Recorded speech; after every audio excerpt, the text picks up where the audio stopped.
घरे आमे बिना ओवन बिना तंदूरी रे आमे केमती इजी रे तंदूरी चिकन बनै परिबा बहुत सहज रे बनेबा समस्तंकर बनैबार प्रोसेस बहुत प्रकार थाए तो मु केमती इजी रे बनै छी आपण मानक सहित शेयर करी छी। तो चलंतु आज रे वीडियो स्टार्ट करबा। तंदूरी चिकन बनैबा पूर्व मु एठी गोटे छोटो ब्लेंडिंग जार नै छी सेथिरे अल्प किछि तेंतुली अल्प किछि रसुण अल्प कंचा लंका अल्प किछि धनिया पत्र अल्प किछि पुदीना पत्र अनुसार लूण अल्प किछि पानी देके आमे तार गोटे पेस्ट बनैबा। तो एठी मो दही ऐड करिया को भूली जाइथिली तो एठी अल्प किछि दही मध्ये ऐड करि परिबे आपण जदि चाहिबे तेंतुली की मध्ये स्किप करि परिबे। चटनी बनि गला एबे चटनी को साइड रखिबा। मो एठी गोटे बड़ बाउल टे नेछि एथिरे 3 चम्मच अदा रसुण रो पेस्ट जेहेतु क्वांटिटी टिके अधिका अछि चिकन रो तो 3 चम्मच अदा रसुण रो पेस्ट एठी मो हाफ कप नेछि दही तो आपण चेष्टा करिवे टिके सुखिला दही नबा को।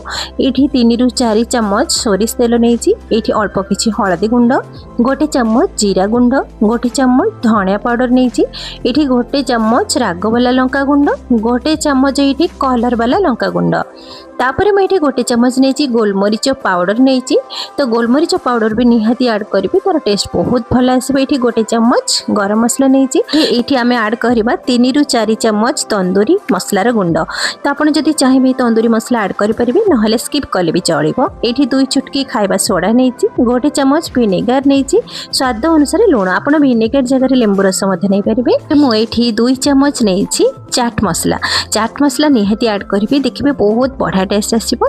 तो एठी मो नेछि गोटे रु 2 चम्मच पाखापाखि बेसन नेछि आपण बेसन मध्य स्किप कर परिबे। एठी मो 2 चम्मच नेछि कॉर्नफ्लोर तो जेहेतु टिके तंदूरी चिकन क्रिस्पी आसबा पई सेति पई मो कॉर्नफ्लोर नेछि। एठी फूड कलर नेछि ऑप्शनल अछि आपण चाहिले स्किप करिवे।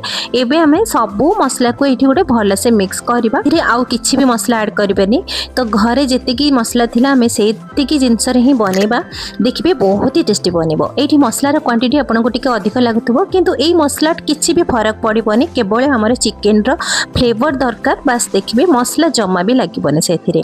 तो मसला को साइड रखिकी एठी मो नेछि चिकन लेग पीस 6 पीस नेछि आपण बेसी क्वांटिटी कम करि परिबे किनको एई भली भाबरे कट लगै कि आनिबे नहले निजे छोरी सहायता रे एमती कट करि लेबे।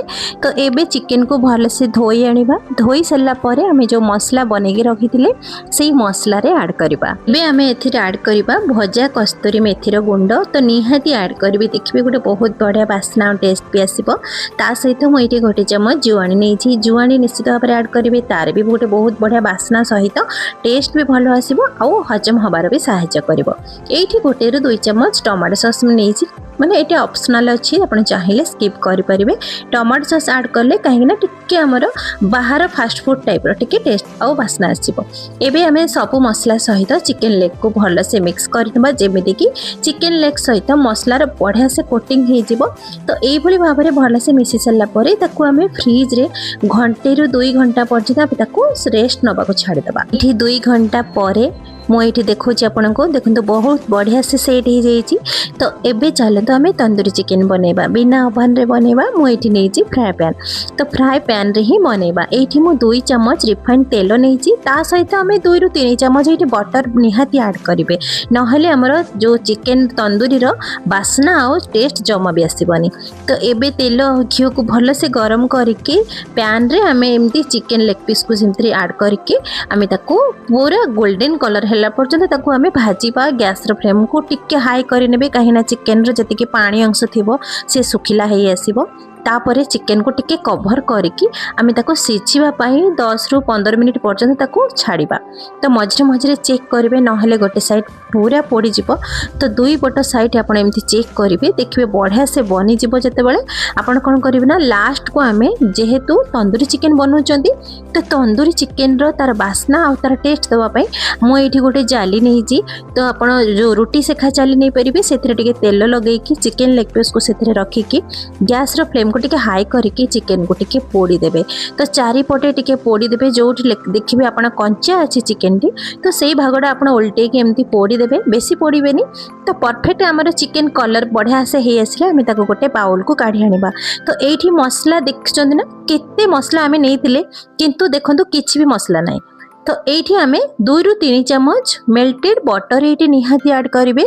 ये कटा धनिया किसी ऐड करेंगे, अल्प किसी लेंबू रस आप चाहिए स्किप करेंगे, किंतु लेंबू रस बहुत बढ़िया टी चटपटा फ्लेवर आसो। ये अल्प किसी चाट मसला नहीं आम सबू जिनस को भलसे एमती मिसई नवा। ये भाव में बहुत बढ़िया बनब आ बहुत ही टेस्टी बनब। तो एमती आप स्टार्टर भाव में भी आप खाईपर। तंदूरी चिकेन बनाई ये स्टेपटा निहाती दरकार। तो मुझे गोटे छोट डालचीनी काठ को निआरे भलसे पोड़ी आनी। आप डालचीनी काठ जगार कोयला किंबा काठ खंड नहीं पारे, किंतु डालचीनी काठ तो घरे सब अवेलेबल थाए। तो निआरे पोड़ी सारा पर मुझे गोटे छोट बाउल से काठ को रखिकी 2 ड्रप से देसी घी से ऐड करवा। ऐड करके संगे संगे ताको कवर करदे। कवर करदेले तार जेतिकी धुआं बाहर जी समय बाहर आप समय पर्यंत ताको अपेक्षा करने को छाड़ीदे। तो से धुआं गुड़ा चिकेन भितर आमर फ्लेवर भी बहुत बढ़िया आसो आ बास्ना भी आसो, जोटा कि आमर तंदूरी चिकेन रो बास्ना सहित टेस्ट भी बहुत बढ़िया आसो। टिके पोड़ा पोड़ा बास्ना पोड़ा पोड़ा टेस्ट आसिले टिके भल लगे। तो से बास्नाटा आम ये भाव में कर। तो 5 ରୁ 10 मिनिट पर्यंत मुझे छाड़ी देखु आउ जी धुआं अच्छे से बाहरी आसले भी चलो। तार जी बास्ना तार जी फ्लेवर दबा कथा तार दे सारी। एवं सब जिन को आउ टिके भलसे मिक्स करनबा। तो बनीगला आमर तंदूरी चिकेन। तो आम चलते प्लेट सर्व करवा। ये जो चटनी देखुं प्रथम आम जो धनिया पत्र पुदीना पत्र तेंतुलीर चटनी बनई। तो यही चटनी सहित आप खाइबे देखिए बहुत बढ़िया टेस्ट आसो। ढाबा स्टाइल रे घरे आम बिना ओवन रे केमती तंदूरी चिकेन बनइले आपण निश्चित भाव में ट्राए करंतु। इजी रे भी बनई पारिबे आ बहुत ही टेस्टी लागिबो।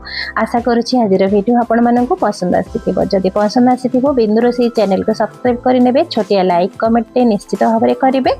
पुणी देखा नुआ वीडियो रे। से पर्यंत नमस्कार।